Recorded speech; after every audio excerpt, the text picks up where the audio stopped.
జై శ్రీరామ్. భగవద్భక్తులందరికీ కూడా ఝాన్సీ ఆధ్యాత్మిక ముచ్చట్లకి స్వాగతం, సుస్వాగతం. మనం యోగ వాసిష్ఠ రామాయణంలో నిర్వాణ ప్రకరణలో ఉత్తరార్ధాన్ని చెప్పుకుంటున్నాము. అందులో ఇక్ష్వాకు వంశానికి మూల పురుషుడైనటువంటి ఇక్ష్వాకులు తనకు వచ్చినటువంటి సందేహాన్ని తన తండ్రి గారైన మనువును అడుగుతారు. ఆ విషయాన్ని వశిష్ఠ మహర్షి రామచంద్రమూర్తికి చెప్తున్నారు. నాయనా రామ, మీ వంశానికి మూలపురుషుడైనటువంటి ఇక్ష్వాకులు ఒకప్పుడు తండ్రి గారైనటువంటి మనువుని ఈ విధంగా అడిగారు. ఆయన ఆ విధంగా అడగటానికి కారణం, ఆయన ప్రశాంతంగా ఒకరోజు కూర్చుని అసలు ఈ దృశ్య ప్రపంచం ఏ విధంగా వచ్చింది, దీనికి కారణం ఏంటి, దీనిలో అందరూ కూడా చిక్కుకొని బాధపడుతున్నారు కదా, అసలు దీని ఉద్భవానికి కారణం ఏంటో తెలుసుకోవాలి అనుకున్నారు. ఆ కారణంగానే అనుకోకుండా ఆయన ఒకరోజు దర్బారు ఏర్పాటు చేసినప్పుడు అందులో తండ్రి గారైన మనువు కూడా కూర్చున్నప్పుడు ఆయన గొప్ప ప్రజాపతి మనువు ఆయనని అడిగి తన విషయాన్ని, తన మనసులో సందేహాన్ని ఈ విధంగా అడిగి తెలుసుకున్నారు.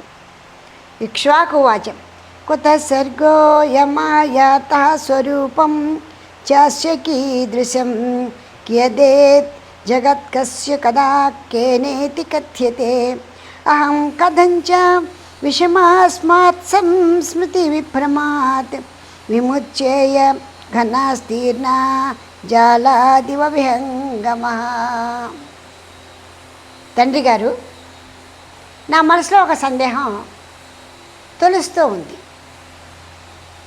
అది ఏంటంటే, ఈ కనిపిస్తున్నటువంటి సృష్టి అంతా కూడా ఎప్పటి నుంచి మొదలయ్యింది, దీని పరిమాణం ఎంత, దీని సంఖ్య ఎంత, దీనిని ఎప్పుడు ఎవరు నిర్మించారు, ఈ దట్టంగా విసిరివేయబడ్డ పక్షి వలలా ఉంది, పక్షుల మీద వేసినటువంటి ఒక చిక్కని వలలా ఉంది. నేను కూడా ఈ భయంకరమైనటువంటి సంసారం అనే వలలో చిక్కుకునే ఉన్నాను, ఏ విధంగా బయటికి రాగలను అంటూ ఇక్ష్వాకులు తన తండ్రి అయినటువంటి మనువుని ప్రశ్నించారు. అప్పుడు మనువు ఏం చెప్తున్నారు చూడండి. ఓ రాజా, యదిదం దృశ్యతే కించిత్తన్నాస్తి నృప కించన యథా గంధర్వనగరం యథా వారి మరుస్థలే. నాయనా ఇక్ష్వాక, నీకు కనిపిస్తుందంతా కూడా గంధర్వ నగరమే, మాయా ప్రపంచమే. మాయా అనగానే అర్థమైపోతుంది, ఉన్నట్టుంటుంది, ఉండదు, ఉందా లేదా అన్నట్లుగా ఉంటుందన్నమాట. ఈ కనిపిస్తున్నటువంటి దృశ్య ప్రపంచం అంతా కూడా మృగతృష్ణ లాంటిదే, ఎడారిలోని వయాశిస్సు లాంటిదే. మన షష్ఠేంద్రియాతీతం యత్స్యాదపి న కించన అనినాశం తదస్తిహ తత్సతాత్మేతి కథ్యతే. ఏది కలదో, ఏదైతే శాశ్వతమై ఉన్నదో అది నీ పంచేంద్రియాలకు కానీ నీ మనసుకి కానీ కనిపించకుండా అతీతమై ఉంటుంది, అది నాశరహితమై ఉంటుంది. అదే ఆత్మ. నీకు కనిపిస్తున్న దృశ్య ప్రపంచం అంతా కూడా నశించిపోయేటువంటిదే, అది బాహ్య ప్రపంచం. కనిపించినటువంటిది నీ పంచేంద్రియాలకి, బాహ్య చక్షువులకి కనిపించినటువంటిదంతా కూడా నాశరహితమైనటువంటిది, అంటే ఆత్మ, అది శాశ్వతము. ఇంకా పోతే తే జీవా సంసరంతిహ సంసారే పురముత్థితే సుఖ దుఃఖ దిశామోహో మనస్యే నాస్తి నాత్మని. నీవు అడిగావే ఇది ఎప్పుడు ఉద్భవించిందని, ఇది పూర్వమే ఉంది, పూర్వమే ఇదంతా కూడా ఆవిర్భవించి ఉంది. అందరూ కూడా, ఈ ప్రాణులన్నీ కూడా ఈ పూర్వమే ఉన్నటువంటి, పూర్వకాలంలో ఉన్నటువంటి ఈ సంసారం అనే జగత్తులో తిరుగాడుతూనే ఉన్నారు.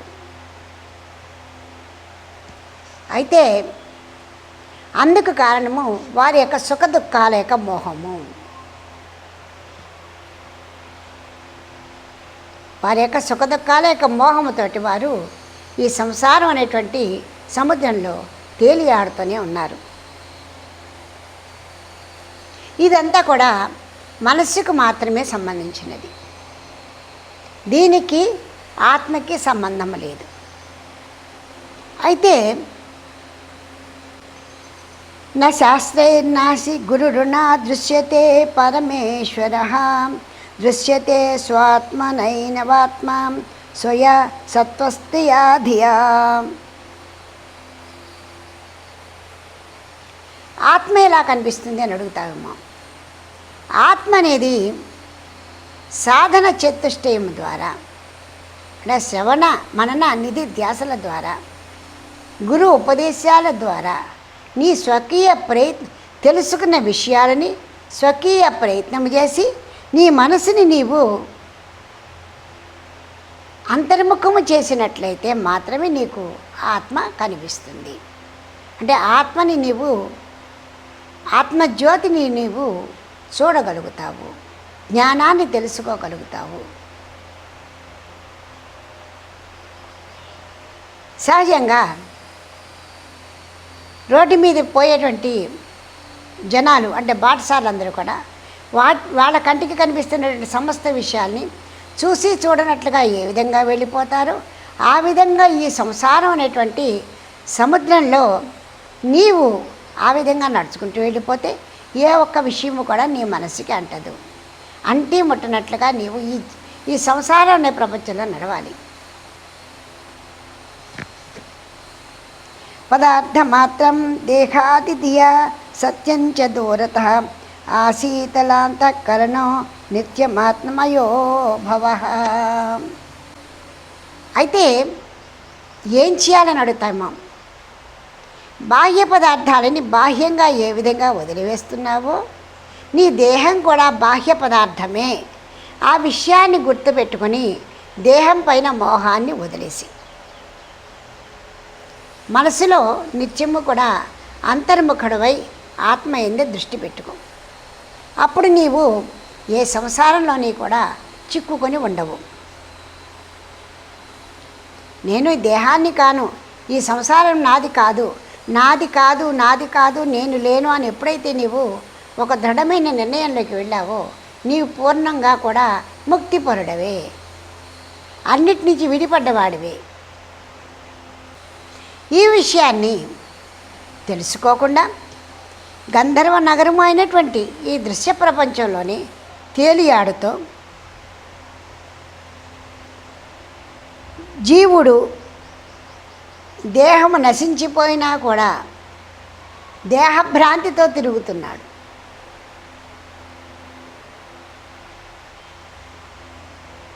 ఆ కారణంగానే అయ్యో చచ్చిపోయాను, అయ్యో బతికిపోయాను, అయ్యో ఇలా ఉన్నాను, అయ్యో అలా అనాథలా ఉన్నాను అని బాధపడుతూ ఉన్నాడు. ఈ దేహభ్రాంతి మాత్రం వదలటం లేదు. దీనిని ఏనాడైతే వదిలావో సమస్తము నిన్ను వదిలి వెళ్ళిపోతాయి. అనాదరమైన చోట ఏవీ నిలబడవు. నిజానికి ఈ ఆత్మ ఎక్కడ ఉంది అన్న భావం కదా నీకు, ఎక్కడ ఉన్నది అన్న సంశయం కదా. అది లేని చోటే లేదు, సర్వవ్యాపి. నీ దేహంలో సమస్త సర్వాంగాలు యందు ఏ విధంగా ఉందో బాహ్య ప్రపంచంలో కూడా అలాగే ఉన్నది. ఇక్కడ ఉంది అక్కడ లేదు అనేటువంటిది లేదు. అయితే ఇవన్నీ కూడా నీవు శాస్త్రాభ్యాసం, సజ్జన సాంగత్యము,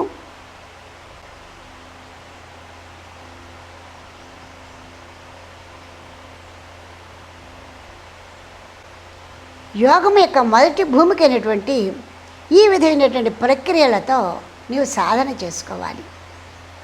అంటే మంచి ఇచ్చ రావాలి, ఆ ఇచ్చని సాధించుకోవడానికి ప్రయత్నం చేయాలి. సమస్త వ్యవహారాలు చూస్తున్నా కూడా వ్యవహారాలు చూడని వాడిగా ఉండాలి. సమస్త బాధ్యతలు చేపట్టని వాడిగా ఉండాలి. భృంగీసునికి శివుడు కొన్ని మాటలు చెప్పారండి. మహాకర్త, మహాభక్త, మహాత్యాగి. సమస్తము చేస్తూ కూడా ఏమీ చేయనట్టుగా ఉండాలి మహాకర్త. సమస్తము భోగిస్తున్నా ఏమీ భోగించినట్టే ఉండాలి మహాభోగి. అలాగే సమస్తము చేస్తూ కూడా అన్ని త్యాగం చేసినట్టుగా ఉండాలి మహాత్యాగి. ఈ విధంగా నీవు ఉండాలి అని ఈయన చెప్పారండి. నాయనా రామ, నీవు కూడా ఈ సమస్త ప్రపంచంలో ఉన్నటువంటి నీ కంటికి కనిపిస్తున్న ప్రపంచం అంతా అక్కడ గంధర్వ నగరమే, మాయా ప్రపంచమే అని తెలుసుకొని నశించిపోయేటువంటి వాటి గురించి దుఃఖించకూడదని అర్థం చేసుకొని అలానే కార్యాలకి, బంధాలకి, బంధుత్వాలకి దూరమై వెళ్ళిపోకుండా వాటిలోనే ఉంటూ వాటిని అంటకుండా సమస్తాన్ని నీవు నిర్వహిస్తూ ఉండాలి. అప్పుడే పరిపూర్ణమైనటువంటి జ్ఞానము, ముక్తి లభిస్తుంది. దూరంగా పారిపోయినంత మాత్రాన ఏది నీవు వదిలినట్టు కాదు. ఎప్పుడు నీవు వదిలినట్టు? అన్నిట్లో నీవు ఉండి ఏది నీలో లేకుండా ఉన్నప్పుడే నీవు దానిని అంటకుండా ఉంటావు. ఎంతసేపు నాది, నా వాళ్ళు, నేను, వీళ్ళు ఈ భావం నీలోంచి పోయిన నాడు నీవు నిమిత్త మాత్రుడవే. ఎవరైతే ఈ విధమైనటువంటి చక్కటి భావాన్ని తెచ్చుకుంటారో, యదై దైవం చితోరూపం తదం బుద్ధమఖండితం తదైవ తీర్ణ సంసార పరమేశ్వరగతాం గత. అట్టి సంసార సాగరాన్ని ఆ విధంగా భావన చేసినవాడు ఈ సంసార సాగరాన్ని దాటి పరమేశ్వరునిలో చేరినవాడే అవుతాడు. పరమేశ్వరుని సాన్నిధ్యంలో ఉన్నవాడే అవుతాడు. పరమేశ్వరుడే అవుతాడు. అంటే పరమేశ్వరత్వాన్ని పొందుతాడు. వాడు ఎప్పుడైతే నిరాకాడో వాడు పరమ ఈశ్వరుడే. బ్రహ్మేంద్ర విష్ణువర్ణాం యద్యత్కృత్యం సముద్యతాః తదహం చిద్వపు సర్వం కరోమీత్యేవ భావయేత్. ఏతత్స్వరూపమాసాద్య ప్రకృతి పరిశామ్యతి న దేశో మోక్షనామాసి న కాలో నేతరా స్థితి. బ్రహ్మ విష్ణు మహేశ్వరులందరూ కూడా, ఇంద్రాది దేవతలందరూ కూడా ఏ ఏ కార్యాలని చేస్తున్నామో నేను కూడా ఈ దేహాన్ని పొంది ఆయా కార్యాలనే చేస్తున్నాను. వారందరూ ఏ విధంగా నిమిత్త మాత్రంగా ఉన్నారో నేను కూడా అదే విధంగా నిమిత్త మాత్రంగా ఉండాలి అనేటువంటి భావన రావాలి. ఎప్పుడైతే నీవు ఈ విధంగా మమేకమైపోతావో మోక్షాన్ని పొందినవాడివి. ఏ విధంగా సమస్త కార్యాలని నిర్వహిస్తూ వాటిని నిర్ముక్తుడవై నీవు ఉంటావో, నిస్సంగుడవై ఉంటావో నీవు మోక్షాన్ని పొందినవాడివే. నాయనా రామ, వశిష్ఠుడు చెప్తున్నాడు చూడండి, రామచంద్ర నీవు కూడా ఇక్ష్వాకుడు పొందినటువంటి ఆ ఉపదేశాన్ని నీవు కూడా అక్షరాలా పాటించు. మన యొక్క సమస్త సంకల్పాలే బంధాలకి కారణమని తెలుసుకో. బంధ విముక్తుడుగా అంటే సంకల్పరహితుడుగా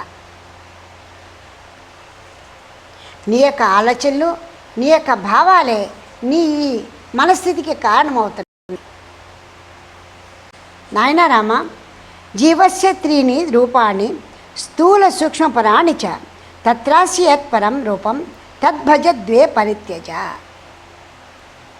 మనకి అంటే మానవులందరికీ కూడా 3 రూపాలు ఉంటాయి. స్థూల దేహము, సూక్ష్మదేహము, పరదేహము. స్థూల, సూక్ష్మ, పర. స్థూలము అంటే మనకు కంటికి కనిపిస్తున్నది. హస్తపాదాద్వయ యుక్తమై విషయభోగాల కొరకు ఏదైతే ఉపయోగపడుతున్నదో అది స్థూల దేహము. ఈ పాంచభౌతిక దేహం ఏదైతే ఉందో అది స్థూల దేహము. అయితే మరి సూక్ష్మ రూపం ఏదా అంటావా? సూక్ష్మ రూపమైంది వీటన్నిటికీ కూడా స్వసంకల్పమయ్యి ఇవన్నీ నావి, నాది అంటూ భావించి ఒక రూపాన్ని కల్పిస్తున్నటువంటిదే సూక్ష్మ రూపము. లోపల నీ మనసులో సమస్త సంకల్పాలకి ఆలవానమేమన్నదే సూక్ష్మ రూపము.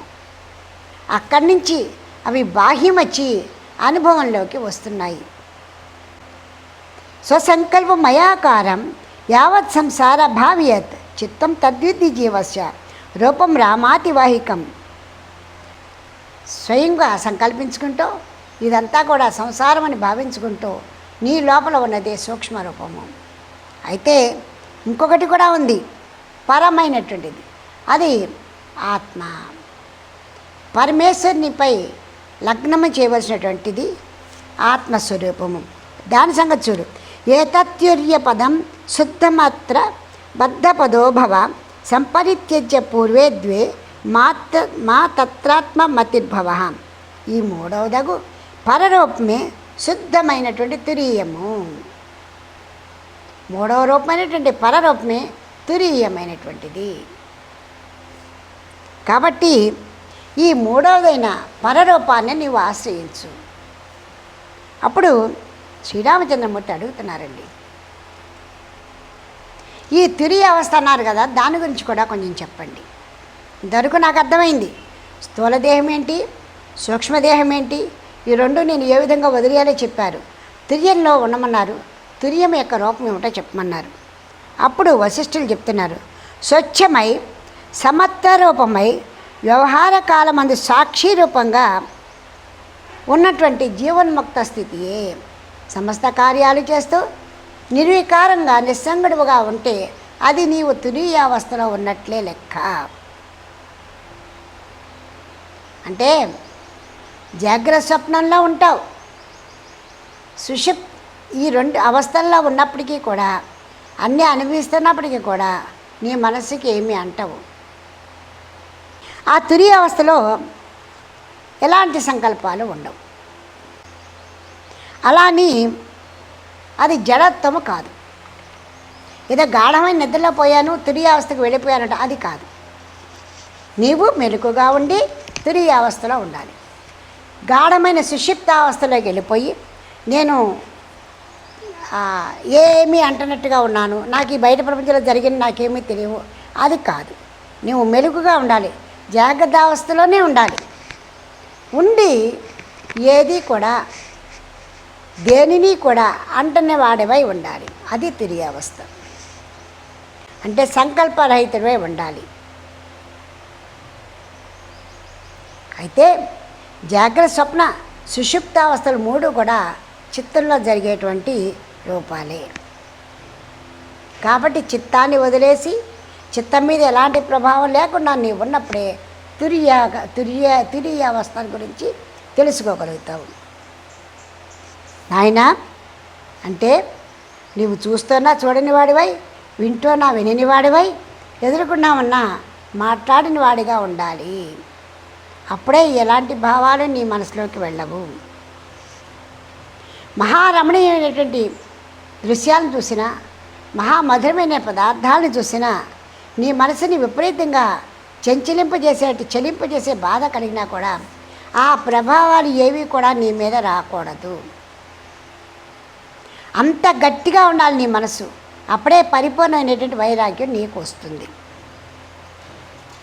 ఇవన్నీ కూడా నీకు సాధుయ్యన సాంగత్యము సత్యాస్త్రాల అభ్యాసం ద్వారానే అలవడుతుంది. అప్పుడు శ్రీరామచంద్రమూర్తి ఒక గొప్ప ప్రశ్న వేశారండి. అయితే ఈ ప్రశ్న గురించి వచ్చే సంచికలో తెలుసుకుందాం. ప్రశ్న ఏంటో ఇప్పుడు చెబుతాను, వినండి. మహర్షి గురుదేవ, మీరు ఎంతవరకు చెబుతాను అంతనే కూడా జ్ఞానవంతులు, త్యాగులు, నిరంతరము భక్తిపరులు అయినటువంటి వారి గురించి చెప్తున్నారు. మరి పామర్ల గురించి వారు ఏ విధంగా తరించాలో చెప్పలేదేమిటి? నిత్యము భక్తితో భక్తిపరాయణులైన వాళ్ళు చక్కగా సత్యాస్త్రాలన్నింటినీ కూడా పఠనం చేసినటువంటి వారు, గురోపదేశం చేసినటువంటి వారు, సత్సంకల్పులు, పూర్వజన్మ సుకృతం ఉన్నవారు, వీరందరూ ఏదో విధంగా తరించడానికి ప్రయత్నం చేస్తారు. కానీ పాపం పామర జనుల గతి ఏమిటి? వారు నిమ్న కులంలో పుట్టవచ్చు, పొట్ట కోసమే వాళ్ళు ప్రాకులాడుతూ ఉండవచ్చు. వారికి ఈ విషయాలు ఏమీ కూడా తెలియకపోవచ్చు, చేయలేకపోవచ్చు. మరి వారి స్థితి ఏమిటి అంటూ ఆయన ప్రశ్నించారండి. అద్భుతమైనటువంటి ప్రశ్న. వచ్చే సంచికలో దీని గురించి మనం చక్కగా తెలుసుకుందాం. జై శ్రీరామ్. ఆయన మనసులో ఉన్న ప్రతి సంశయాన్ని కూడా తీసేసుకుంటున్నారు. అంటే విశ్రాంతిలోకి వెళ్ళిపోతున్నారు ఆయన. మళ్ళీ మనసులో ఎలాంటి అనుమానాలు కూడా ఉండకూడదని పూర్ణంగా మనసులో ఆలోచనలన్నీ బయట పెడుతున్నారు. జై శ్రీరామ్. వచ్చే సంచికలో రామచంద్రమూర్తి అడిగినటువంటి ఈ చక్కటి ప్రశ్నకి వశిష్ఠ మహర్షి ఏం చెప్తారో, సమస్తం అంటే మిగిలిన పామర జన్మందరూ కూడా ఏ విధంగా తరించాలో ఆయన ఏ విధంగా చెప్పారో, వారి జన్మలు ఎలా విధంగా వస్తాయో తెలుసుకుందాం. జై శ్రీరామ్. మీకు ఈ వీడియో నచ్చితే లైక్ చేయండి, షేర్ చేయండి, సబ్స్క్రైబ్ చేయండి.